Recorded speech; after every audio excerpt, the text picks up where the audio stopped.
അതിൽ 33 പേരുടെയും ആനുകൂല്യം കൊടുക്കുന്നതിന് 7 വർഷമെന്ന മാനദണ്ഡത്തെ റദ്ദ് ചെയ്ത് 22 ലക്ഷം വീതം മുഴുവൻ തൊഴിലാളികൾക്കും കൊടുത്ത ഗവൺമെന്റാണ് കഴിഞ്ഞ LDF ഗവൺമെന്റ്. പഠിച്ചിട്ടേ ഒരു കാര്യത്തിൽ തീരുമാനമെടുക്കുകയുള്ളൂ, പഠിച്ചിട്ടേ കാര്യം പറയുകയുള്ളൂ. ഇതാണ് മുഖ്യമന്ത്രി വി ഡി സതീശൻ എല്ലായ്പ്പോഴും പറയാറുള്ള വാക്യം. പ്രതിപക്ഷ നേതാവായിരിക്കുമ്പോഴും അദ്ദേഹം ഇത് പറയാറുണ്ട്. സർക്കാരിനെ വിമർശിക്കാൻ ഏതെങ്കിലും ഒരു വിഷയത്തിൽ പഠിച്ചിട്ടാണ് പറയുന്നത്, വിശദമായി പഠിച്ചിട്ടാണ് പറയുന്നത് എന്ന് അദ്ദേഹം പറഞ്ഞുകൊണ്ടിരുന്നത് നാം എത്രയോ കേട്ടതാണ്. പക്ഷേ ഇപ്പോൾ അദ്ദേഹം പഠിക്കാതെ കാര്യം പറഞ്ഞു തുടങ്ങിയിട്ടുണ്ടോ എന്ന സംശയം വന്നു തുടങ്ങിയിട്ടുണ്ട്. എന്തെങ്കിലും വിളിച്ചു പറയുക, വസ്തുതാവിരുദ്ധമായ കാര്യങ്ങൾ പറയുക, അതിപ്പോൾ അദ്ദേഹത്തിൻ്റെ രീതിയായി മാറിയിട്ടുണ്ട്. പ്രതിപക്ഷ നേതാവായിരിക്കുമ്പോഴും അദ്ദേഹം അങ്ങനെയൊക്കെ തന്നെയാണ് ചെയ്യാറുള്ളത്. പക്ഷേ അന്നൊന്നും ഇത്രമാത്രം ഓഡിറ്റ് ചെയ്യപ്പെടാറില്ല വി ഡി സതീശൻ്റെ, പ്രതിപക്ഷ നേതാവിൻ്റെ വാക്കുകൾ. ഇന്നങ്ങനെയല്ല. അദ്ദേഹം മുഖ്യമന്ത്രിയാണ്. മുഖ്യമന്ത്രിയായിരിക്കുമ്പോൾ സ്വാഭാവികമായും അദ്ദേഹം എന്ത് പറയുന്നു അതിലെത്ര വസ്തുതയുണ്ട് എന്ന് പരിശോധിക്കപ്പെടും. വസ്തുതയില്ലെങ്കിൽ തിരിച്ചടിക്കും. അതാണിപ്പോൾ മുഖ്യമന്ത്രിക്ക് സംഭവിച്ചുകൊണ്ടിരിക്കുന്നത്. എന്താണ് ഇപ്പോൾ ഇത് പറയാൻ കാരണം എന്നല്ലേ? കേൾക്കാം വി ഡി സതീശൻ്റെ വാക്കുകൾ.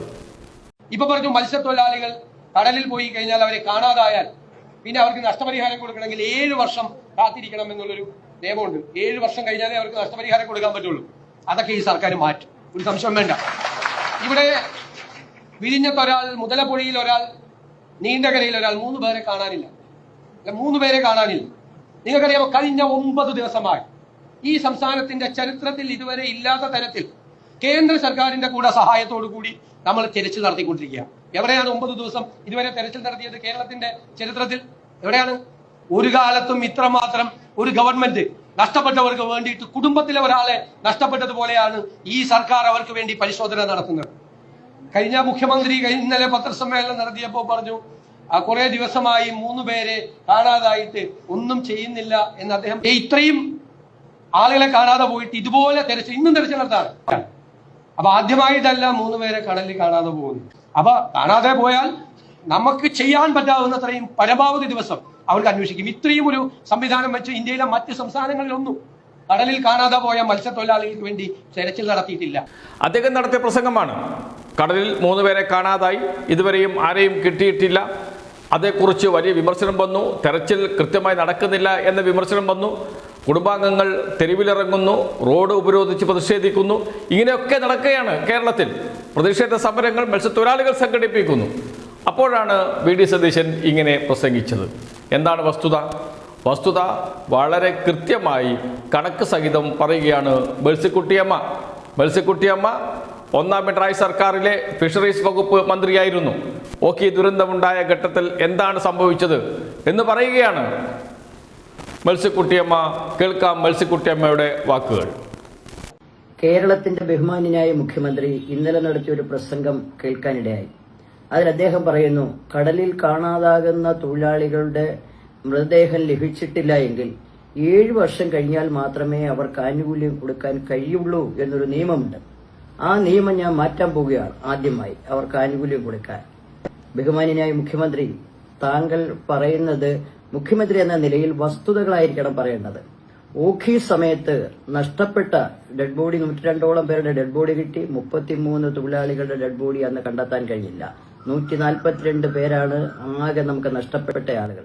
അതിൽ 33 പേരുടെയും ആനുകൂല്യം കൊടുക്കുന്നതിന് 7 വർഷമെന്ന മാനദണ്ഡത്തെ റദ്ദ് ചെയ്ത് 22 ലക്ഷം വീതം മുഴുവൻ തൊഴിലാളികൾക്കും കൊടുത്ത ഗവൺമെന്റാണ് കഴിഞ്ഞ LDF ഗവൺമെന്റ്. താങ്കൾ ഇന്ന് മുഖ്യമന്ത്രി ആയിരിക്കുമ്പോൾ ആ വസ്തുതകൾ മനസ്സിലാക്കണ്ടേ?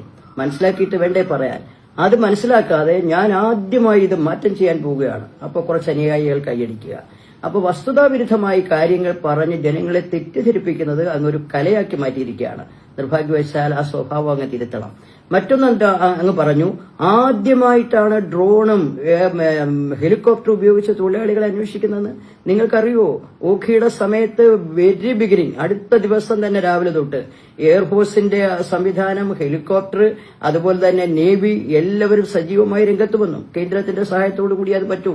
കാരണം സംസ്ഥാനത്തിന് നേവിയും എയർഫോഴ്സും ഒന്നും ഇല്ലല്ലോ. കേന്ദ്ര സഹായത്തോടു കൂടി അവരുടെ പിന്തുണയോടുകൂടി ഞങ്ങളന്ന് 100 കണക്കിന് തൊഴിലാളികളുടെ ജീവനാണ് രക്ഷിച്ചത്. എയർഫോഴ്സിന്റെ സെക്യൂരിറ്റി ഏരിയ തുറന്നു തന്നു ഗവൺമെന്റ്. സെക്യൂരിറ്റി ഏരിയയിലേക്കാണ് എല്ലാ ഹെലികോപ്റ്ററും വന്നത്. നൂറുകണക്കിന് തൊഴിലാളികളെ സംരക്ഷിക്കുകയും മരിച്ചുപോയ തൊഴിലാളികളുടെ ഡെഡ് ബോഡി തന്നെ വീണ്ടെടുക്കാൻ ഈ എയർഫോഴ്സും നേവിയുമാണ് സുസ്ഥിരമായ പ്രവർത്തനം നടത്തിയത്. അങ്ങനെ കണ്ടെത്തിയ നാടാണ് ഈ കേരളം. ഇന്ന് നിങ്ങൾ എന്താ ചെയ്യുന്നത്?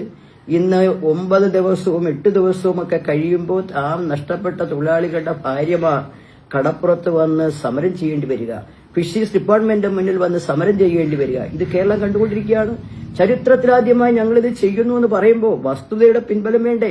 ആ കുടുംബങ്ങൾക്ക് ബോധ്യപ്പെട്ടോ? നമ്മൾ ഇന്ന് ഓരോ തൊഴിലാളികളുടെയും മകൻ നഷ്ടപ്പെട്ട അമ്മ, ഭർത്താവ് നഷ്ടപ്പെട്ട ഭാര്യ, അവരുടെ വേദന നാം കാണുകയാണ്.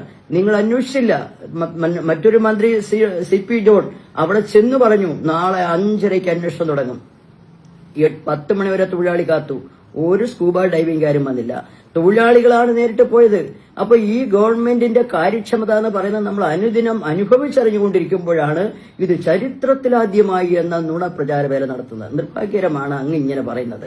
താങ്കൾക്ക് വസ്തുതാപരമായി കാര്യങ്ങൾ പറയാം, ജനങ്ങളോട് പറയേണ്ട തരത്തിൽ പറയാം. അതിന് പകരമായി ഈ തരം വസ്തുതകളെ മറച്ചുവെച്ച് നടത്തുന്ന സ്റ്റേറ്റ്മെന്റുകൾ നിർഭാഗ്യകരമെന്ന് എനിക്ക് പറയാനുള്ളൂ. ഒരു കാര്യം കൂടെ ഞാൻ ചൂണ്ടിക്കാട്ടുകയാണ്. കഴിഞ്ഞ പ്രാവശ്യം തൊഴിലാളികൾക്ക് ആനുകൂല്യം മാത്രമല്ല കൊടുത്തത്, വീടില്ലാത്തവർക്ക് വീട്, കുടുംബനാഥം നഷ്ടപ്പെട്ട കുടുംബങ്ങളിലെ ഭാര്യയ്ക്ക് ജോലി, മക്കളുടെ വിദ്യാഭ്യാസം, 2035 വരെയുള്ള വിദ്യാഭ്യാസം ഏറ്റെടുത്ത ഗവൺമെന്റാണത്. ഇപ്പോഴും അവർക്ക് ആനുകൂല്യം കൊടുക്കുകയാണ്.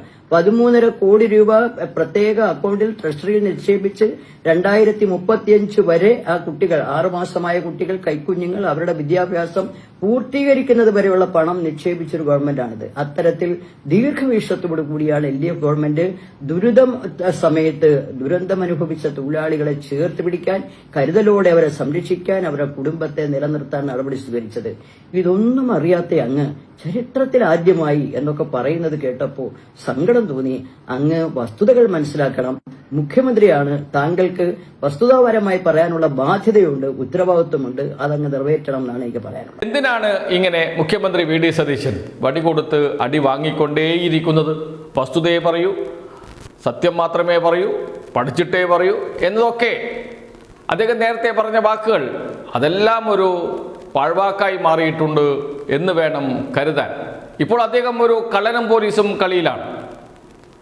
ഒന്ന് പറയുന്നു, അത് മാറ്റി പറയുന്നു, പിന്നീട് അതിനെതിരെ വാർത്തകൾ വരുന്നു, അതിൽ വസ്തുതയില്ല എന്ന് കണ്ടെത്തുന്നു, അപ്പോൾ മറ്റൊന്ന് പറയുന്നു. ഇങ്ങനെ ഒരു കള്ളനും പോലീസും കളിയിലൂടെയാണ് മുഖ്യമന്ത്രി മുന്നോട്ട് പോകുന്നത്. എത്ര കാലം അദ്ദേഹത്തിന് ഇങ്ങനെ മുന്നോട്ട് പോകാൻ കഴിയുമെന്ന വലിയ ചോദ്യം അവശേഷിക്കുന്നുണ്ട് നമ്മുടെ മുന്നിൽ.